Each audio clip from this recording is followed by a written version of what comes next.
Mahirap naman tanggapin na kayo pa ang mas merong gana na apakapakan ng pagkadiin dahil kamo sa trono nyong di makamada. Abuso na uso pa ba sa inyo ang hiya o natuto na lang kayo di lumikha? Pakulo nyo sa taong madla ang labas, kayo yung nagpapakumbaba. Di ba kayo na pagkakarmahin dahil sa pagnanakaw sa maralita? Nawili na lang ba kayo kundi dahil wala pa rin kaya na makasita? Ng mga sikretong galaw na kayo ang may salab at iba kinukundi na. Sa bagay sanay sa pagmamanipula ng storya, yung bida sila ng sila.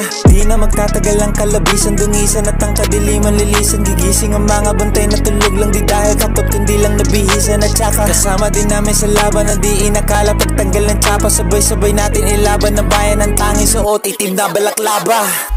Boses ng bayan ang dapat gumising sa mga tanga. Hindi na kasi ubra, pag-iyalang ginamit konsensya nga di na iba. Walang may pakedo sa hanay nila kung barya lang ang kita ng mga madla. Kasabihan ng bayan na muna ang una, ba't ba nagdududa ka? Ba't pala lagi nilang inuuna?